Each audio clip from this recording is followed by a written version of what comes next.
بسم اللہ الرحمن الرحیم نحمدہ ونصلی ونسلم علی رسولہ الکریم۔ بھائی عبد المتین صاحب، اللہ تعالیٰ نے مہربانی کی ہے، آپ کو علم ہے، آپ نے بھی کئی بار کہا اور بھی ساتھی کہتے تھے کہ یہ اتنا کچھ یہ شخص کہتا ہے، آپ کبھی جواب نہیں دیتے۔ تو میرا موقف یہی تھا اور اب بھی یہی ہے کہ ایسے لوگوں کو جواب دے کے ہمارے لوگوں نے بڑا بنا دیا۔ اس کی کوئی بیچارے کی حیثیت ہی نہیں ہے، قرآن کریم کی صحیح تلاوت تک یہ کر نہیں سکتا۔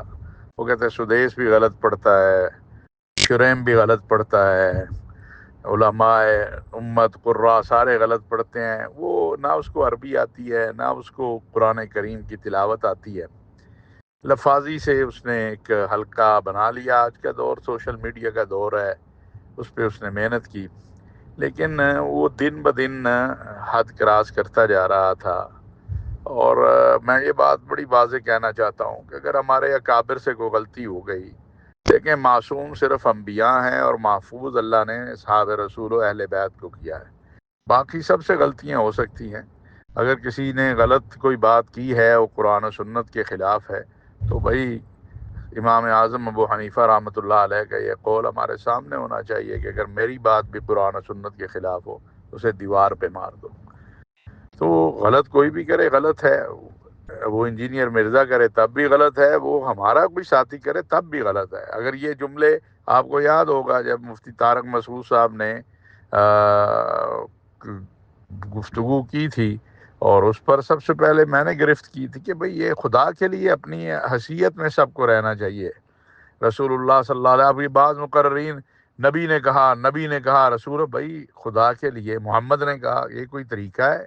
کوئی احترام جو ہے، میں یہ یعنی رسول اللہ صلی اللہ علیہ وسلم کا نام آئے اور وہ آپ صلی اللہ علیہ وسلم کا فرمان بھی ہے جس کا مفہوم اس طرح سے ہے کہ آپ صلی اللہ علیہ وسلم کا ذکر ہو اور وہ درود شریف نہ پڑھے تو کتنی وعید ہے۔ بہرحال اب میری گزارش یہ ہے، اب بھی میں نہیں چاہتا تھا اس پہ بولوں، لیکن چونکہ یہ بہت حد کراس ہو گئی تو پھر لازمی بات ہے کہ اس کے اوپر بات کرنی بھی پڑی اور وہ باقی بھی۔ اب میری جو گزارش ہے اور وہ التجا سب سے ہے کہ قانون کو اپنا رستہ اپنانے دیں۔ گورنمنٹ نے اپنا کام کیا ہے، thank you very much government کا، ریاست کو کرنا چاہیے۔ اگر ریاست خود کر دے تو کسی کو قانون کو ہاتھ میں لینے کی ضرورت بھی نہیں پڑے گی اور نہ کوئی قانون کو ہاتھ میں لے گا۔ تو الحمدللہ اب اس پہ قانونی اعتبار سے جو گرفت ہے اس کی طرف توجہ کرنی چاہیے۔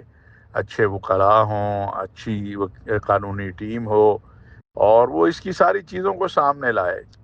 اور یہ ایک چھوٹی بات نہیں ہے، یہ جو اگر یہی بات کسی مولوی نے کی ہوتی تو قیامت مچی ہونی تھی کہ مسیحی برادری کی جانوں کو خطرے میں ڈال دیا، اور یہ ہوگا، اللہ نہ کرے، لیکن میں یہ پیشن گوئی میری یاد رکھیے گا کہ یہ جو نفرت ایک ڈالی ہے مسیحی برادری کی اس ویڈیو نے، اس کے اثرات ہم بھگتیں گے۔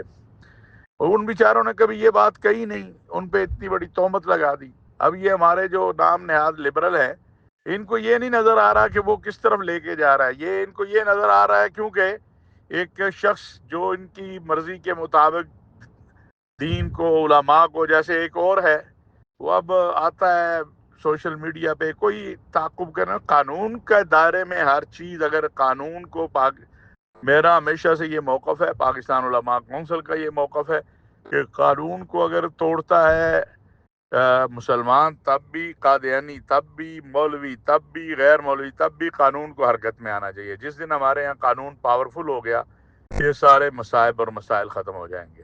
اللہ تعالیٰ رحم فرمائے، اور میری سب لوگوں سے یہی درخواست ہے کہ اس موضوع کو آپ بند کریں، عدالتوں کو فیصلہ کرنے دیں۔